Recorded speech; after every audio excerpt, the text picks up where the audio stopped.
میرے انتہائی واجب الاحترام قابل صد احترام بزرگوں، بھائیوں، نوجوان ساتھیوں، پردہ میں سماعت کرنے والی ماں اور بہنوں، آج 19 ربیع الاول 1445 ہجری ہے اور سفر اور ربیع الاول کے حوالے سے ہمارا ایک اہم موضوع چلا آ رہا ہے۔ اسی موضوع کو آج ہم آگے بڑھائیں گے۔ آقا کریم سید المرسلین حضور پاک علیہ الصلوۃ والسلام کی ہجرت مبارکہ کا تذکرہ کہ کس انداز میں، کن حالات میں، کن واقعات کے پس منظر میں حضور پاک علیہ الصلوۃ والسلام مدینہ منورہ تشریف لائے اور یثرب مدینہ کیسے بنا۔ آج اسی موضوع کے اوپر 5واں اور امید کرتے ہیں کہ آخری خطبہ جمعہ ہوگا انشاءاللہ العزیز، اور آج ہم اس موضوع کو خلاصے تک پہنچا رہے ہوں گے انشاءاللہ العزیز۔ 4 خطبات جمعہ اس کے اوپر ہو چکے ہیں۔ جو گزشتہ جمعہ تھا وہ چونکہ عین 12 ربیع الاول پہ تھا، تو اس لیے گزشتہ جمعہ کو آقا کریم سید المرسلین حضور پاک علیہ الصلوۃ والسلام کی ولادت با سعادت کا تذکرہ ہوا۔ گویا کہ گزشتہ جمعہ حضور پاک علیہ الصلوۃ والسلام کی مکہ میں آمد کا تذکرہ ہوا، اور آج انشاءاللہ العزیز وہ موضوع کہ حضور مدینہ منورہ کیسے پہنچے، آج اس موضوع کو انشاءاللہ العزیز ہم سامنے رکھیں گے۔ اس سے قبل جو 4 جمعے گزرے ہیں ان کی ہائی لائٹس میں آپ کے سامنے رکھ دیتا ہوں، تاکہ آج جو موضوع ہے وہ کنیکٹ ہو جائے آپس کے اندر۔ سفر کے آخر میں حضور پاک علیہ الصلوۃ والسلام کو اذن ہجرت ہوا۔ حضور پاک علیہ الصلوۃ والسلام خانہ اقدس سے نکلے، اپنا بستر، لوگوں کی امانتیں جناب علی المرتضیٰ رضی اللہ تعالیٰ عنہ کے حوالے کیے۔ شب ہجرت حضور نکلے اور منزل ابوبکر صدیق رضی اللہ تعالیٰ عنہ کے ہاں پہنچے۔ ادھر سے ابوبکر صدیق رضی اللہ تعالیٰ عنہ پہلے سے تیار تھے، دونوں وہاں سے نکلے اور غار ثور پہنچے۔ غار ثور کے اندر 3 راتیں 2 دن قیام فرمایا، اور اس کے بعد پھر دونوں وہاں سے نکلے اور عازم یثرب ہوئے۔ یہ جو یثرب کا سفر ہے اس میں متعدد واقعات پیش آئے۔ 3 واقعات سیرت نگاروں نے سب سے زیادہ ہائی لائٹ کیے ہیں۔ ان میں سے ایک واقعہ سراقہ ڈاکو والا ہے۔ انعام کی لالچ میں وہ آیا اور اللہ رب العزت کی اس کے لیے مشیت کیا ٹھہری کہ اپنے محبوب کے ہاتھوں پہ اس کو اسلام کی دولت نصیب فرمائی۔ وہ دنیا کا انعام چاہتا تھا، اللہ نے اسے دنیا کا انعام بھی دیا، آخرت کا انعام بھی دیا۔ دوسرا واقعہ ام بابت کی جھونپڑی میں حضور نے جو نور بخشا ہے۔ دونوں شخصیات وہاں پر جب پہنچی تو اللہ رب العزت نے اپنے محبوب کے ہاتھ پہ وہاں پر جو معجزہ عطا فرمایا ہے، اور پھر اس کے بعد جو ام معبد اور ابو معبد نے جس انداز میں حضور پاک علیہ الصلوۃ والسلام کا نقشہ کھینچا ہے، جس انداز میں تعریف کی ہے، وہ جو اشعار ہیں قدیم زمانے کے عربی داں، جدید زمانے کے فصحاء بلغاء اور سیرت نگار سارے کے سارے عاجز ہیں، محو حیرت ہیں کہ کیسے زبردست الفاظ اور کس انداز میں انہوں نے اللہ کے محبوب کی تعریف کی ہے۔ اس کے بعد ایک اور تیسرا واقعہ یہ پیش آیا ہے کہ ایک قبیلے کا سردار 70 لوگوں کو لے کر کے بھٹک رہا تھا، بھٹکا ہوا تھا کہ 2 لوگ ملیں گے تو ہماری دنیا تبدیل ہو جائے گی، نہ جانے کتنا انعام مل جائے گا۔ بریدہ اس کا نام ہے، بریدہ بن حسیب۔ 70 لوگ ہیں، گھوڑے ہیں، سواریاں ہیں، تلواریں ہیں، نیزے ہیں، 70 لوگ 2 لوگوں کو پکڑنے کے لیے آئے ہوئے ہیں۔ حضور نے جو دور سے دیکھا، حضرت ابوبکر صدیق کو فرمایا کہ ابوبکر تم خاموش رہنا، ان سے میں نپٹوں گا۔ جب نبوت کی نظر رحمت پڑتی ہے تو لوگوں کی زندگیاں تبدیل ہو جاتی ہیں۔ تو حضور نے فرمایا کہ ابوبکر ان سے میں نپٹوں گا۔ ان کا سردار تھا بریدہ، آگے آگے آ رہا تھا۔ حضور نے فرمایا مسمک، تمہارا نام کیا ہے؟ اس نے کہا بریدہ۔ حضور نے فرمایا بردن، بردن، بریدہ کہتے ہیں ٹھنڈک کو، حضور نے فرمایا نا بردن، وہ جتنی اس کے اندر گرمی تھی وہ ساری ٹھنڈک میں تبدیل ہو گئی۔ حضور نے فرمایا کس قبیلے سے ہو؟ کہنے لگا کہ بنو سلیم سے ہوں۔ حضور نے فرمایا سلمنا، تو سمجھو کہ ہم سارے ہی آج سلامتی میں آ چکے ہیں۔ حضور کے جواب جیسے جیسے وہ سنتا جا رہا تھا اس کی تقدیر بھی بدلتی جا رہی تھی، اس کا ظاہری حلیہ، اس کا رنگ، اس کا چہرہ بھی کیا ہو رہا تھا، تبدیل ہوتا جا رہا تھا۔ 70 لوگ آئے تھے گرفتار کرنے کے لیے اور خود آ کر کے حضور کی محبت میں گرفتار ہو گئے۔ اب یہاں سے حضور پاک علیہ الصلوۃ والسلام آگے پہنچے ہیں یثرب سے باہر 3 کلومیٹر پہلے بلند پہاڑ کے اوپر، چوٹی کے اوپر ایک بستی تھی جس کو قبا کہتے ہیں۔ وہاں پر حضور پاک علیہ الصلوۃ والسلام کو لوگ روزانہ دیکھنے آتے تھے۔ کتنے کلومیٹر لوگ باہر آتے تھے، ان کو پتہ چل چکا تھا کہ آقا مدنی کریم کی آمد ہو چکی ہے، حضور سرور کونین تشریف لا رہے ہیں اور کسی بھی لمحے یہاں پہ طلوع ہو رہے ہوں گے۔ لوگ آتے تھے، تھک کے چلے جاتے تھے۔ ایک دن ایسا ہی ہوا، لوگ آ کے انتظار کر کے تھک کے واپس جا چکے تھے۔ سورج کی گرمی بڑھ رہی تھی کہ ادھر سے بنو قینقاع کا ایک یہودی اپنے قلعے کے اوپر کھڑکی کے اوپر سے اعلان کرتے، اس نے وہ دور سے دیکھا سواریوں کا کچھ غبار ہے۔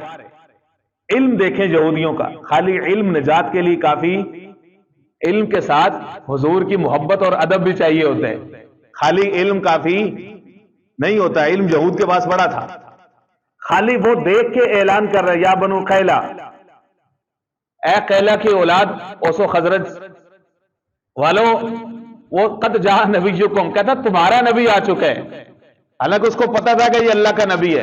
علم دیکھو اور ضلالت اور گمراہی دیکھو کہ کلمہ نہیں پڑھا، لوگوں کو کہتا تمہارا نبی آ چکا ہے۔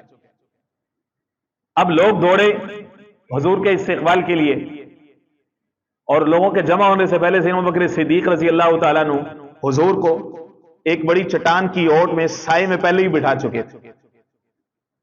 لوگ آ رہے ہیں اور آ کر کے سلام کر رہے ہیں۔ لوگوں نے یہ سمجھا کہ یہ سیدنا ابوبکر صدیق شاید یہی اللہ کے نبی ہیں، کیونکہ ان کے داڑھی مبارک کے اندر چاندی موجود تھی، سفیدی تھی۔ لوگوں نے سمجھا یہ اللہ کے نبی ہیں۔ علماء نے لکھا ہے کہ ابوبکر حضور کے رنگ میں ایسا رنگا ہوا تھا کہ لوگ فرق نہ کر سکے۔ پیغمبر تو نہ تھا، پیغمبر جیسا لگتا تھا، وہ دریا تھا مگر گہرے سمندر جیسا لگتا تھا۔ لوگ آتے پہلے ابوبکر صدیق سے سلام لیتے، بعد میں حضور پاک علیہ الصلوۃ والسلام سے سلام لیتے، بیٹھتے چلے گئے۔ جب دھوپ ذرا زیادہ آئی، وہ چٹان کی اوٹ کا سایہ ذرا ختم ہوا، سیدنا ابوبکر صدیق رضی اللہ تعالیٰ عنہ لوگوں کو سمجھ گئے کہ لوگوں نے یہ سمجھ لیا، اس لیے پہلے مجھ سے آ کر کے مصافحہ کر رہے ہیں۔ اٹھے اور حضور کے اوپر چادر تان دی تاکہ آنے والوں کو پتہ چلے جو بیٹھا ہے یہ آقا ہے، جو کھڑا ہے یہ غلام ہے۔ درسگاہ عشق کا، عشق نبوی کا پہلا مدرس ابوبکر صدیق ہے رضی اللہ تعالیٰ عنہ۔ اب کس کے گھر میں قیام کرنے؟ کلثوم بن حدم ابھی مسلمان نہیں ہوا تھا، کھلے دل کا مالک تھا، سخی تھا۔ جو سخی ہوتا ہے نا، سخی، وہ کافر بھی ہو تو اللہ کو پیارا ہوتا ہے۔ ابھی مسلمان نہیں ہوا تھا کہ اللہ نے اسے یہ اعزاز بخشا کہ اپنے محبوب کو اس کے گھر میں قیام کے لیے طلب فرمایا۔ حضور کلثوم بن حدم کے گھر میں ٹھہرے۔ کلثوم بن حدم نے اپنے غلام کو آواز دی، نجیح کھجوریں لے کر کے آ۔ حضور پاک علیہ السلام کی عادت مبارکہ یہ تھی کہ اچھے ناموں سے فال لیتے تھے، اچھے نام سے حضور مطمئن ہوتے تھے۔ اس میں ہمارے لیے سبق ہے۔ آج ہمیں چاہیے کوئی بس عجیب سا کوئی نام ہو جو لوگوں نے پہلے نہ سن رکھا ہو، اس کا معنی کیا ہے، قرآن سننے سے اس کو کتنی سپورٹ ملتی ہے، دین کے اندر اس نام کو کتنی اچھائی ملتی ہے، اس سے ہمیں کوئی غرض نہیں۔ بس نام ایسا ہونا چاہیے لوگ سنیں نا تو پوچھتے ہی آ جائیں، یار نام کتوں کٹے ہے، عجیب سا نام مسلمانوں والے ہے، سنیل، منیل، شنیل، عجیب سا نام لوگ چوز کرتے ہیں۔ اور بعض دفعہ وہ قرآن مجید سے بھی نام لے کے کسی عالم سے مشورہ نہیں رکھیں، بس وہ بابا، نانا، دادا پڑھ رہے ہیں قرآن مجید، جہاں پہ انگلی پہنچی ہے ادھر سے خبر آ گئی ہے کہ فلانا پیدا ہو گیا، بس وہ جہاں پہ لفظ انگلی پہنچی ہے وہی نام رکھ دینے، راحمین ہے، حاکمون ہے، جو بھی نام آ گیا بس وہی نام۔ اللہ کے بندے، اس لفظ کا مطلب کیا ہے؟ شکر ابھی تک کسی نانے بابے کی انگلی الخنزیر کے اوپر نہیں رکی، قرآن مجید کے اندر تو یہ بھی موجود ہے لفظ. اللہ پاک محفوظ رکھے ہمیں. تو نام سے پہلے پوری ایک سائنس ہے. بچے بچی کا نام رکھنے سے پہلے حضور ناموں کو چینج کر دیتے تھے فریکوینٹلی. علماء نے لکھا ہے کہ پرویز نام رکھنا منع ہے. یہ وہ بدبخت ہے جس نے حضور کا والا نامہ پھاڑ دیا. تو اس لیے نام رکھنے سے پہلے علماء سے پوچھ لینا چاہیے کیا نام رکھیں کیا نہ رکھیں. خیر اس نے کہا نجیح کھجورے لے کر کے آؤ. تو حضور نے فرمایا قد نجح امرنا. یہ نام سنتے ہی حضور نے فرمایا کہ ہماری ہجرت کامیاب ہو گئی. نجیح کہتے ہیں کامیاب کو. تو اس کا نام ایسا تھا حضور نے وہاں سے یہ نکالا قد نجح امرنا ھذا. ہماری ہجرت بھی ہمارا سفر بھی کیا ہو گیا کامیاب ہو گیا. یہ جو قباء کی بستی تھی بعض روایت میں آتا ہے کہ 4 دن بعض میں آتا ہے کہ 14 دن حضور نے یہاں پہ قیام فرمایا ہے بستی قباء کے اندر. حضور پاک علیہ الصلوۃ والسلام کی طبیعت مبارکہ نہیں تھی کہ کسی گھر کے اندر جا کر کے اتنے دن ٹھہرنا نہیں ہو سکتا. جو اچھا شریف آدمی ہوتا ہے نا شریف الطبع نفیس الطبع وہ کسی کے اوپر بوجھ نہیں بنتا چاہے جتنی بھی محبت کسی سے ملے. 14 دن حضور نے کیوں وہاں پر قیام فرمایا ہے؟ سیرت نگار لکھتے ہیں اس کی وجہ یہ تھی کہ حضور نے وہاں پر مسجد کو تعمیر فرما رہے. مسجد کی تعمیر کے لیے حضور نے وہاں پر قیام فرمایا. وہ مسجد ہے مسجد قباء. اللہ رب العزت وہاں کی ٹھنڈی بہاریں ہم سب کو نصیب فرمائے. جو احباب گئے ہیں تو یقیناً وہاں پر ان کو موقع ملا ہوگا نماز پڑھنے کا. یہ دین اسلام کی تاریخ میں یہ پہلی مسجد تھی جس کی سنگ بنیاد حضور نے اپنے ہاتھوں سے رکھی تھی. مسجد قباء حضور نے وہاں پر اس مسجد کی خاطر قیام فرمایا. یہ وہ مسجد ہے جس مسجد کی بھی قرآن نے تعریف کی ہے سورہ توبہ کے اندر پارہ نمبر 11 میں. اور اس مسجد کے نمازیوں کی بھی تعریف کی ہے. اللہ فرماتے ہیں لَمَسْجِدٌ أُسِّسَ عَلَى التَّقْوَى مِنْ أَوَّلِ يَوْمٍ أَحَقُّ أَن تَقُومَ فِيهِ. محبوب آپ نے اس مسجد میں نماز پڑھنی ہے.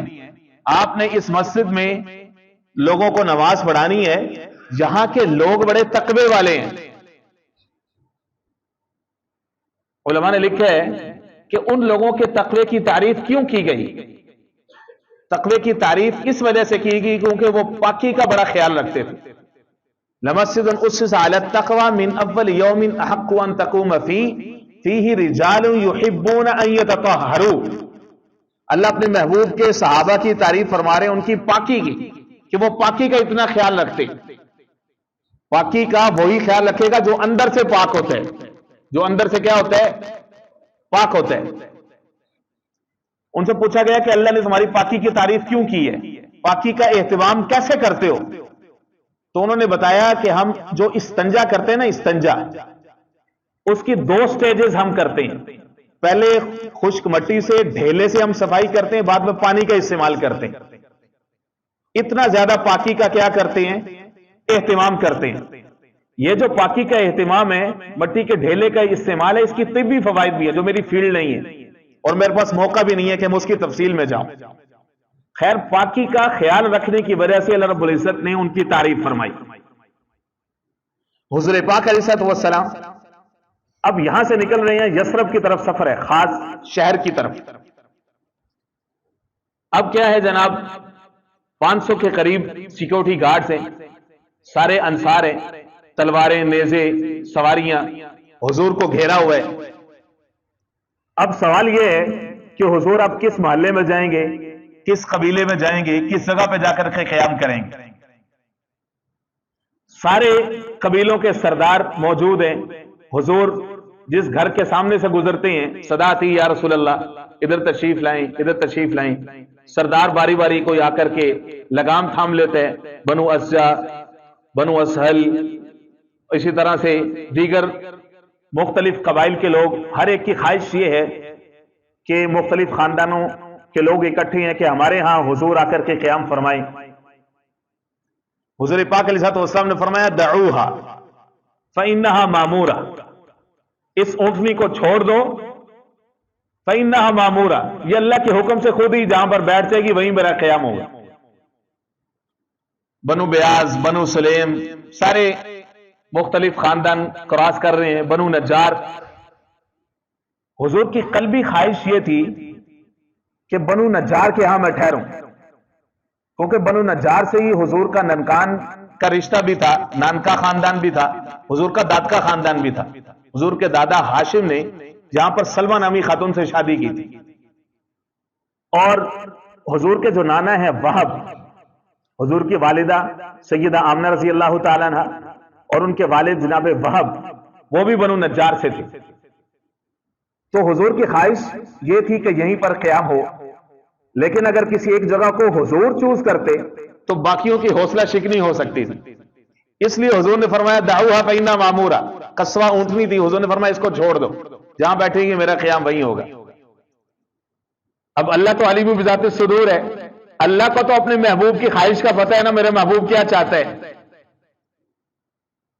جو اللہ کے محبوب کی خواہش ہے اللہ ویسے ہی کیا کر دیتے ہیں، فیصلے کر دیتے ہیں۔ جو تیرا ہے وہ میرا ہے، جو تیرا نہیں وہ میرا نہیں، سب تیروں کو جنت دوں گا، پریشان نہ ہو محبوب ہنسی، تو کیا چاہتا ہے میرے نبی، ذرا لب تو ہلا، سبحان اللہ، ذرا لب تو ہلا، سبحان اللہ۔ حضور کی خواہش تھی، اللہ نے وہی پوری کرنی تھی۔ اونٹی چلی، سارے محلے کراس کرتی کرتی آ کر کے ٹھہری ابو ایوب انصاری کے گھر کے سامنے، بیٹھ گئی اونٹنی ابو ایوب انصاری کے ہاں۔ قربان جائیے ابو ایوب انصاری کے مقدر پر، اللہ کو منظور وہی تھا، اونٹنی وہاں ٹھہری۔ حضور نے فرمایا یہی میری قیام گاہ ہے، یہی میں ٹھہروں۔ ابو ایوب انصاری کا گھر جو تھا وہ 2 منزلہ تھا۔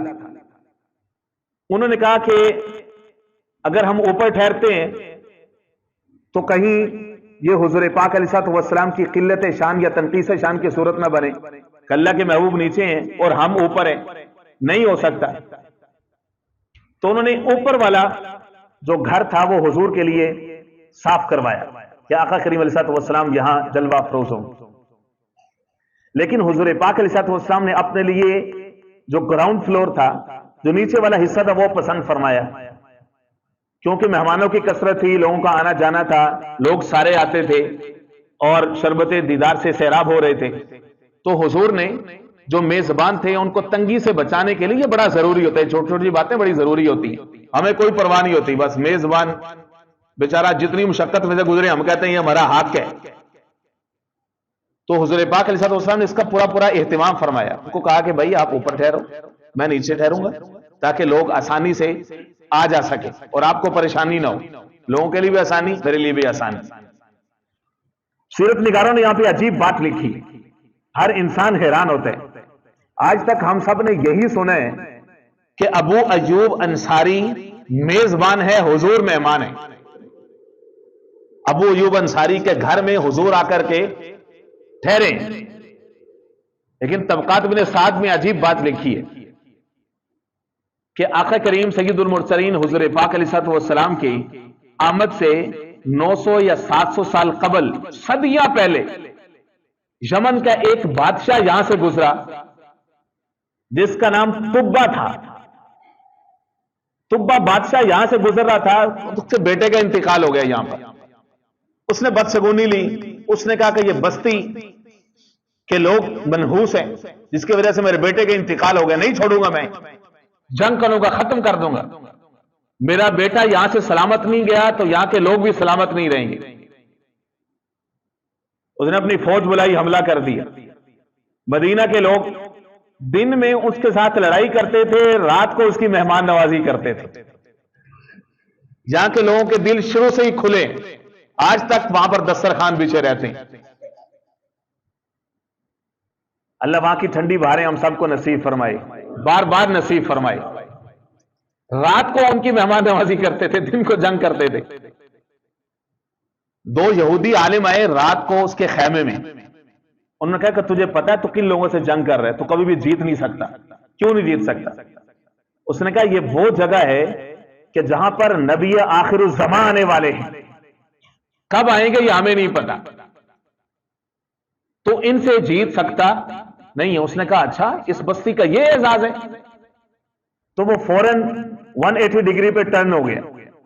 اس نے کہا اچھا، اس نے یہ مکان خریدا، یہ مکان خریدا، ابو ایوب انصاری والا مکان، اور ایک خط لکھا اور خط کے اندر اس نے حضور پاک علیہ الصلوۃ والسلام پر ایمان لانے کی شہادت دی، گواہی دی.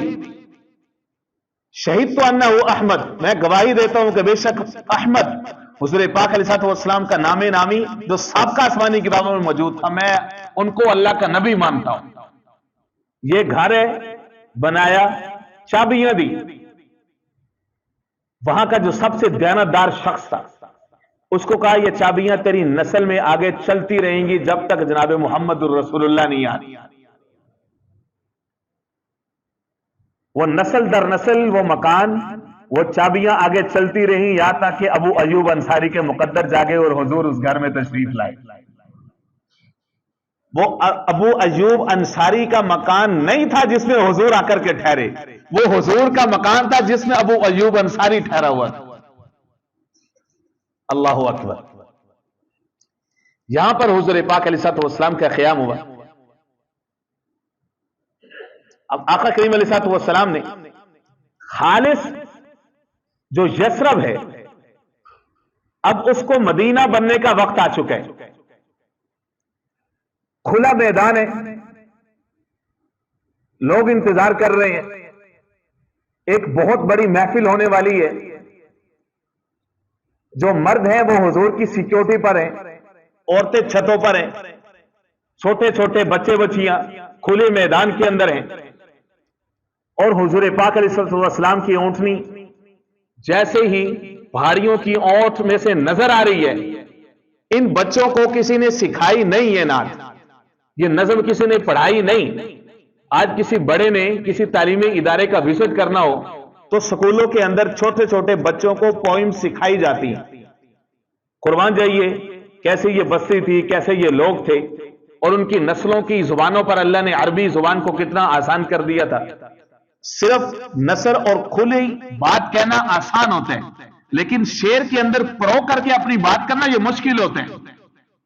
چھوٹی چھوٹی بچیاں حضور کا چہرہ انور جیسے ہی نظر آیا تو وہ کہنے لگی طلع البدر علینا من ثنیات الوداع وجب الشکر علینا ما دعا للہ داعی ایھا المبعوث فینا جئت بالامر المطاع. یا رسول اللہ یہ مکہ نہیں ہے، یہ وہاں کے لوگ نہیں ہیں، یہ تو مدینہ ہے.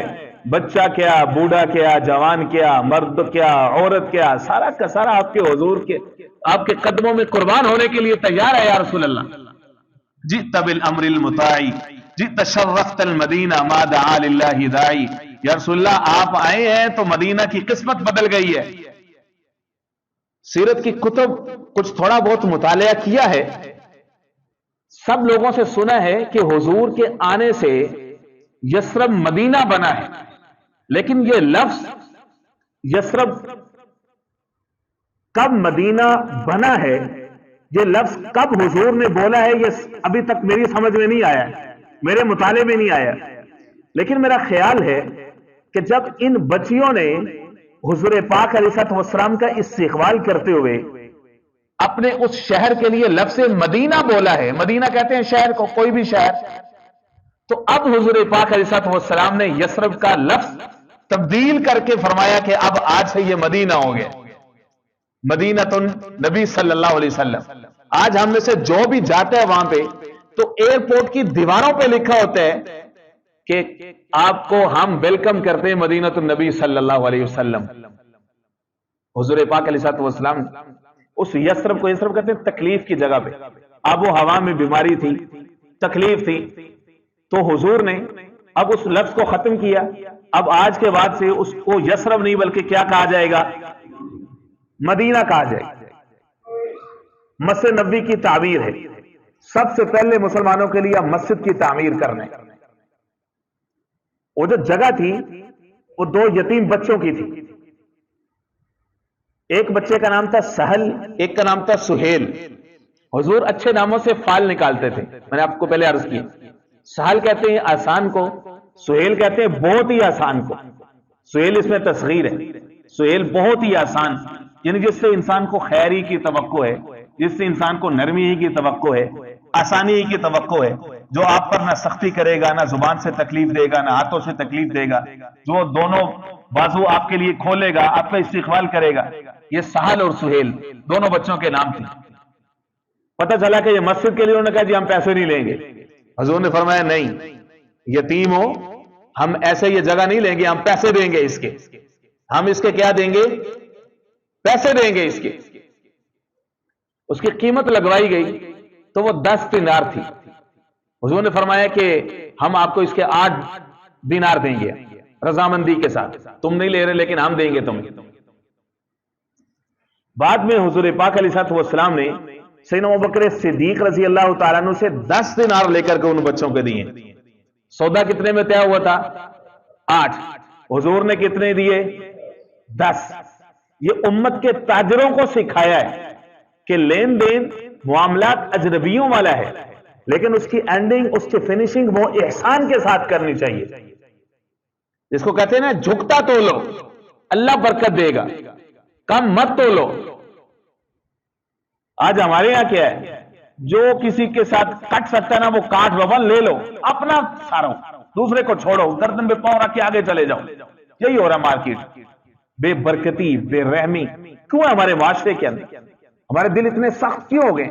کیونکہ ہمارا تاجر، ہمارا مالدار، اس کا دل سخت ہو چکا، وہ محبت نرمی کے ساتھ لوگوں کو ڈیل نہیں کرتا۔ الا قلیل ایسے لوگ ہیں بھی کھلے دل والے، اچھی طبیعت والے۔ اس لیے میں عرض کرتا ہوں کہ اپنے بچوں کو سیرت پڑھائیں، حضور کی سیرت پڑھائیں، قرآن مجید پڑھائیں ترجمے کے ساتھ۔ انکاری نہیں ہوں میں اس کا، لیکن سب سے پہلے جب آپ کے بچے کو اردو پڑھنی آئے نا، سب سے پہلے حضور کی سیرت پڑھائیں۔ وہ دل کے ساتھ، محبت کے ساتھ قرآن مجید پڑھے گا، اس کو قرآن مجید کا نور بھی ملے گا۔ ورنہ قرآن مجید وہ آیت کے چکر میں نہ رہ جائے گا، وَلَقَدْ يَسَّرْنَا الْقُرْآنَ لِلذِّكْرِ فَهَلْ مِن مُدَّكِرٍ، کہ ہم نے قرآن کو آسان کر دیا۔ بھائی وہ سمجھنا اتنا آسان نہیں ہے، لوگ زندگیاں کھپا دیتے ہیں اس کے اوپر۔ پہلے حضور کی سیرت پڑھائیں، وہ آسانی سے سمجھ میں آئے گی انشاءاللہ۔ حضور پاک علیہ السلام نے 10 دینار سیدنا ابوبکر صدیق سے لے کر کے دیے۔ اب یہاں پر ایک بات سمجھ لیجئے، حضور نے کہا تھا کہ ہم دیں گے آپ کو دینار۔ کون دیں گے؟ ہم دیں گے۔ لیکن بعد میں کس سے لے کے دیے حضور نے؟ کس سے لے کے دیے حضور نے؟ ابوبکر صدیق سے لے کر کے دیے۔ گویا کہ حضور کو پتا تھا کہ ابوبکر صدیق کا مال میرا ہی مال ہے۔ ابوبکر صدیق کا مال، اولاد، گھر بار، کاروبار، تجارت، سارا کچھ حضور پر قربان ہے۔ پروانے کو شمع اور بلبل کو پھول، بس صدیق کے لیے خدا کا رسول، اور بس 10 دینار اس ابوبکر صدیق نے محمد نبی کے دیے تھے۔ مسلمانوں پر احسان ہے سب سے بڑا۔ پتہ نہیں کہاں سے یہ کالے کانے اٹھ کر کے آگئے ابوبکر صدیق کی توہین کرنے والے بدماش۔ ابوبکر صدیق کے اتنے احسانات ہیں، اتنے احسانات ہیں، روز قیامت اللہ کے غصے کو ٹھنڈا کرنے کے لیے اللہ کے محبوب جس کا اعمال نامہ پیش کریں گے وہ ابوبکر صدیق ہوگا۔ نہ جانے حضور نے کتنی دفعہ فرمایا کہ لوگوں جس نے میرے اوپر احسان کیا ہے، میں محمد ہاشمی مکی عربی مدنی، میری غیرت برداشت نہیں کرتی کہ میں کسی کا احسان لے کر کے اللہ کے دربار میں پیش ہوں۔ سب کے احسانات کا بدلہ دے دیا ہے۔ ایک ابوبکر صدیق ہے جس کے احسانات میرے اوپر اتنے زیادہ ہیں کہ روز قیامت اللہ سے لے کر کے میں ابوبکر صدیق کے احسانات چکاؤں۔ اتنی بڑی ہستی ہے۔